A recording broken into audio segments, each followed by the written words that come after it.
Bonjour à toutes, bonjour à tous les panafricains, à toutes les Africaines et les Africains de la diaspora, du continent, à tous ceux qui se battent pour l'Afrique, pour la liberté, pour la libération de l'Afrique, pour le développement de l'Afrique, aux Maliennes et aux Maliens, où qu'ils soient, aux Maliens de l'intérieur, hommes, femmes, jeunes et vieux, d'est en ouest, du nord au sud, du centre, partout, sans distinction de race, sans distinction de religion, sans distinction d'opinion,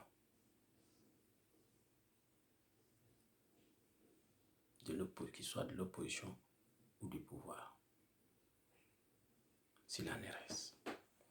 À vous tous. Le mouvement a demandé à manifester. Ils se sont exprimés vendredi, le 10 juillet. Le peuple est sorti massivement, très massivement, pour s'exprimer, pour réclamer, pour dénoncer de façon pacifique. Et ce fut le cas lorsque l'Office des radios-télévisions nationales du Mali, l'ORTM, a été occupé, l'Assemblée nationale aussi. Tout allait bien jusqu'à ce que Ibeka et son clan décident d'envoyer les forces de l'ordre avec des gaz, des grenades et des balles réelles pour perturber. Il y a eu des dégâts. L'Assemblée nationale a été saccagée. Le RTM aussi, qui est la faute. Ceux qui manifestent pacifiquement ou alors ceux qui jouent à la provocation et ceux qui poussent l'armée, les forces de l'ordre de la nation contre sa propre population. Chacun jugera. En ce qui me concerne, l'unique responsable reste Ibeka et son clan.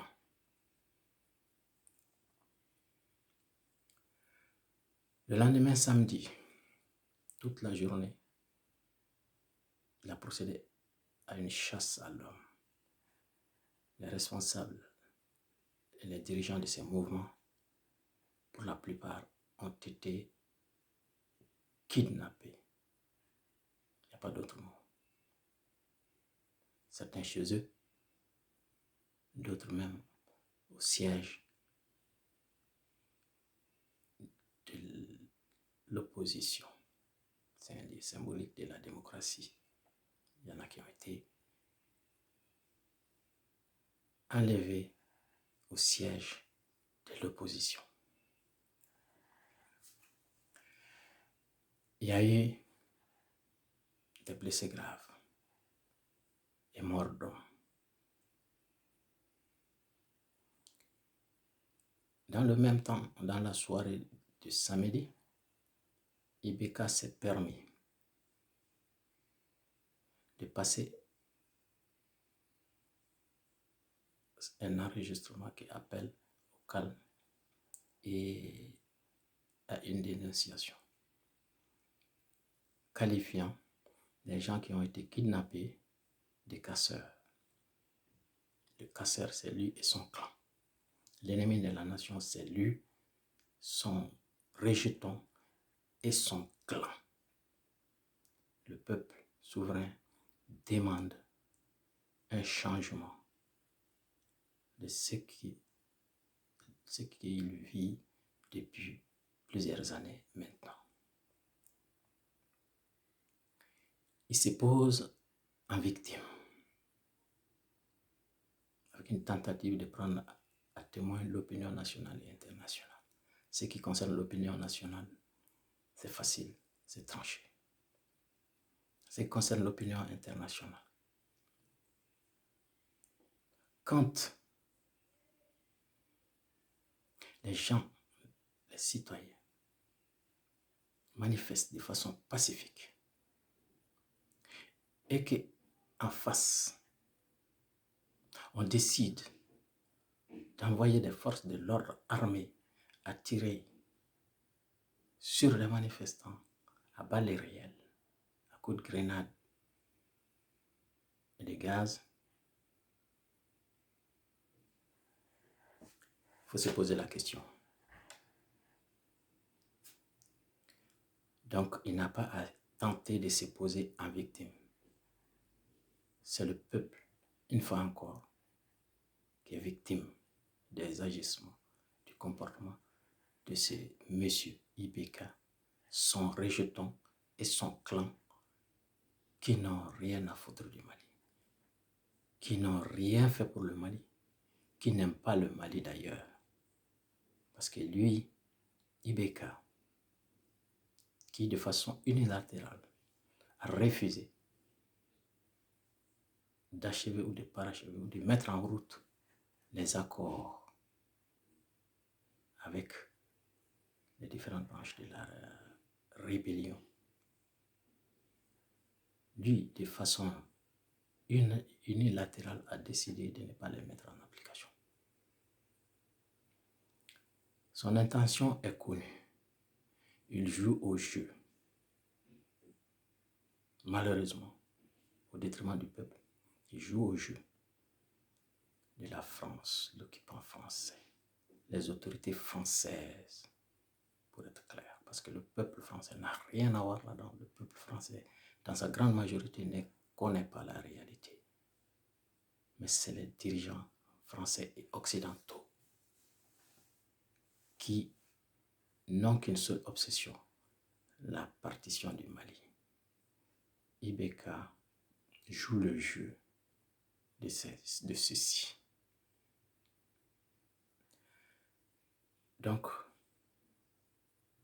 de toutes les façons, le peuple est souverain. Il y a 7 ans, il a été acclamé, choisi. Très clairement, les gens ont fondé espoir sur lui. Il a fait des grandes promesses d'honorer le Mali, de trouver une solution à tout le mal, tous les maux qui infectaient la société malienne à l'époque. Mais il n'en est rien. Tout ce qu'il a su faire avec son rejeton et son clan, c'est la gabegie, les détournements faramineux. Ibeka ne peut être qualifié que d'un criminel ennemi du Mali et d'Afrique. Son fiston, son rejeton, pareil. Et au final, son clan, des inconditionnels. Vous êtes tous responsables. L'histoire jugera. Parce que quand des centaines de milliards destinés à l'armement pour l'armée malienne, pour la défense de la nation, pour combattre l'islamisme et le djihadisme, des centaines de milliards, au lieu que ce soit investi dans l'armement pour protéger les pauvres militaires,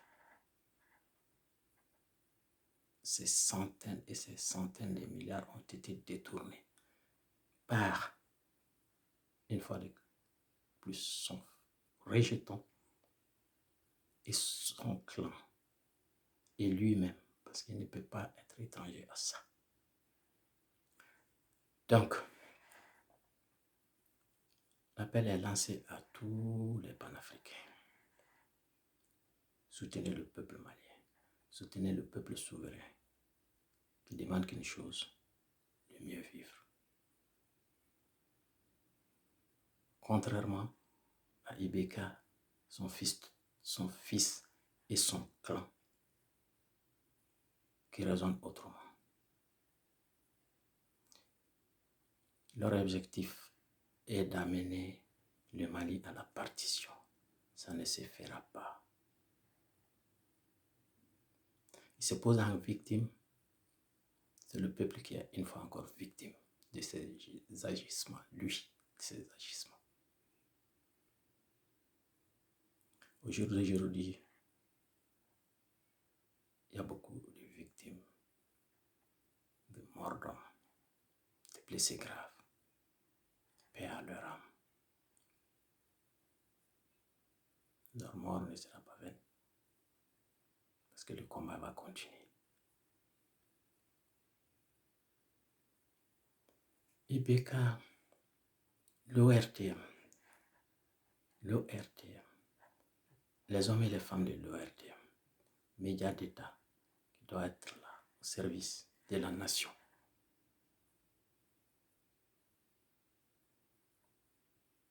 Aussi, il y a des hommes et des femmes de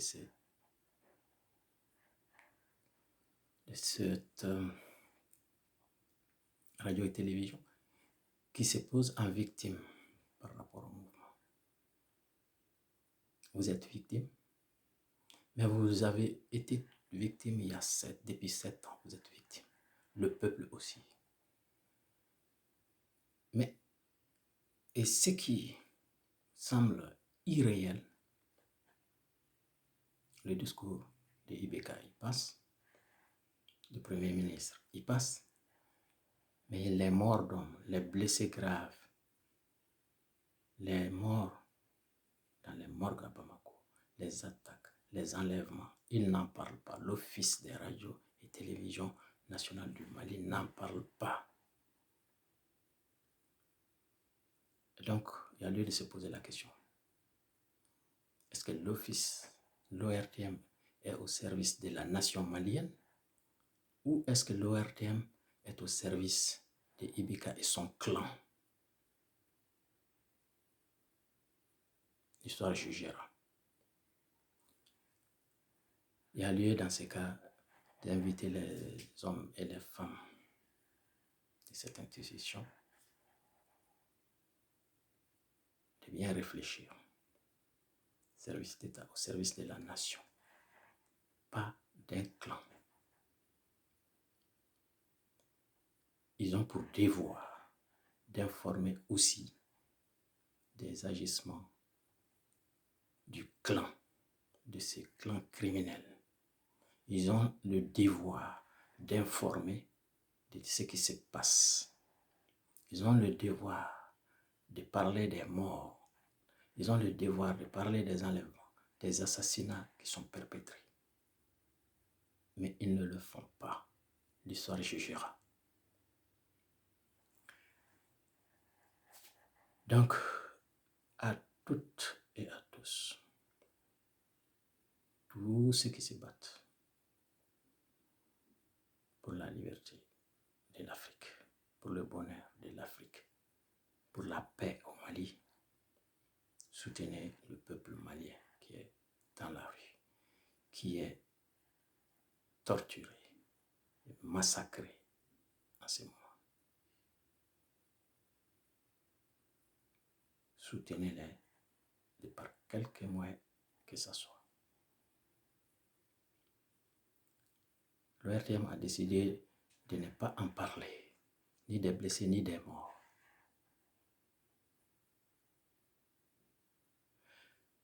Les informations sont sur les réseaux sociaux, heureusement, parce que les médias occidentaux n'en parleront pas.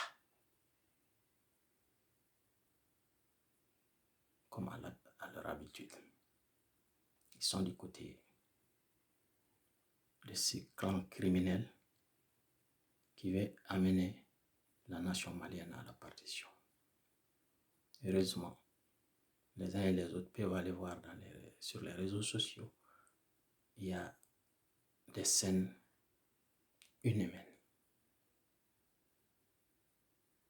des atrocités nulle part ailleurs qui sont en train d'être perpétrées au Mali.